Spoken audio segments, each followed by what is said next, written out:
Well, it's great to speak with you today, Tina, and I look forward to hearing your views on big data innovations for supply chains. Can you start by providing a brief background of yourself? Certainly, and thank you, Dustin, for this opportunity to share with your listeners a bit more about big data. I'm Tina Gross. I work with IBM as a product manager. I've been with the company now for about 15 years, and about a year and a half ago, I got involved with big data, and man, has it been a great ride. Just to give a bit more background, I've been a consultant, I have a degree in computer science, I hold a couple of patents, then started getting into some more authoring. I'm an avid Twitterer, so I hope some of your readers will follow me shortly after this recording. Yes, great. That sounds, and feel free to also to leave your Twitter information. My first question is, can you talk about big data and some of the technologies that are enabling fraud detection? Certainly. Fraud has been huge in the big data space, and particularly for supply chain, for both the vendors as well as government.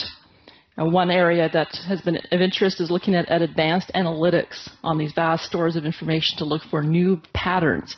So even for the data that is already being collected, looking at patterns in for example, how prices are set. One of our customers at IBM is a medical supplier, and they detected price collusion amongst its vendors by looking at how the timing between when contracts were sent out and the types of bids that were received. Another area is entity analytics, and particularly governments looking at this for looking at relationships between members, whether these are gang members, family members, organizational entities, looking at these relationships to understand how companies are moving goods around, particularly across borders and between borders, between countries, looking at exports. One government in Asia, for example, was looking at how groups of family members were traveling to particular countries and how they were declaring goods on their way back. There's different customs duties levied depending if those goods are being used for commercial use or personal use.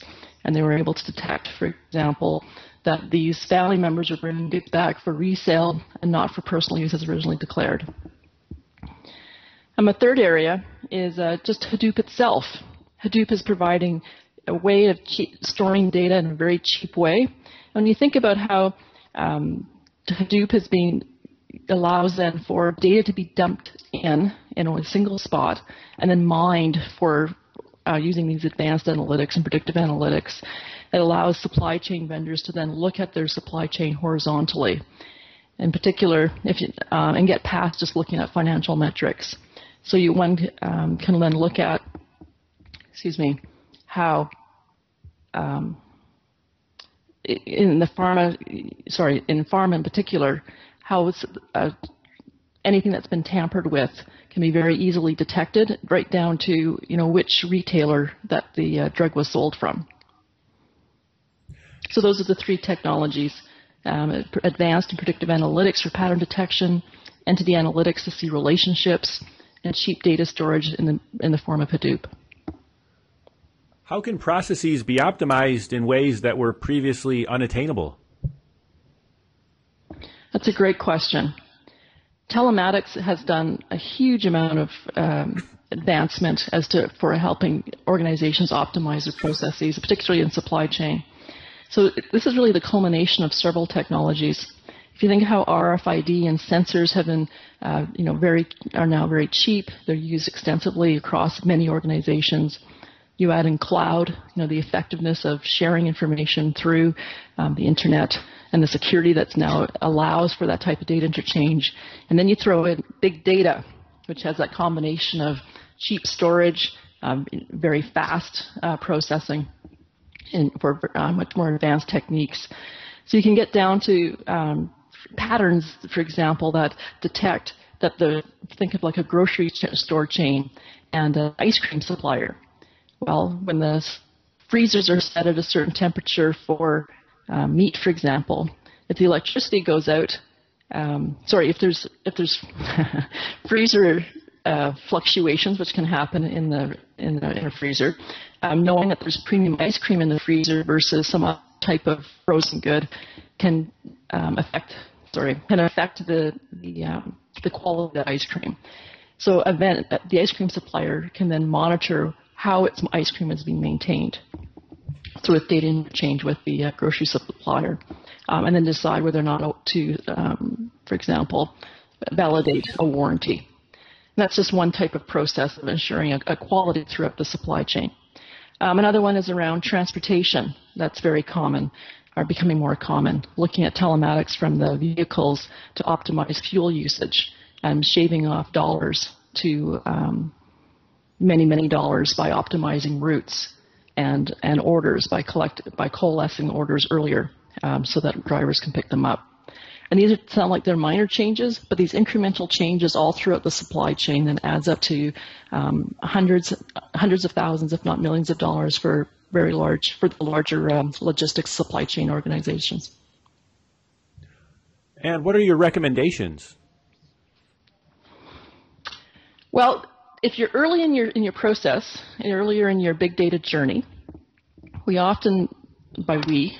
colleagues and I often recommend organizations to look for opportunities where there's a business process that is fragmented by different applications, different software applications, and look for opportunities then to combine the information flows so that you can have greater visibility from end to end of that process, of that business process.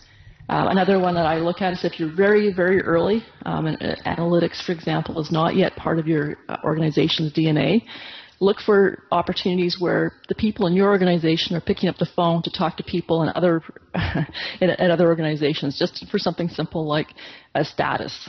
Tell me more about the status of this shipment. Where is it? How is it located? Why is the cost of this bill so high? If those are the kinds of questions your organization is asking, particularly of the same vendor or the same types of services, then there's definitely an opportunity then for optimization.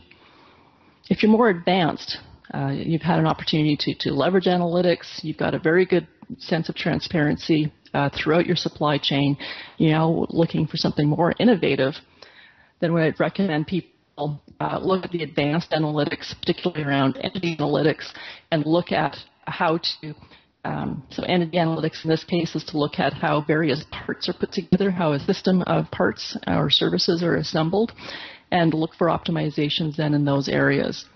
I hope that answers your question, Dustin. Yes, and thank you for sharing these great insights on big data innovations for supply chains. And thank you.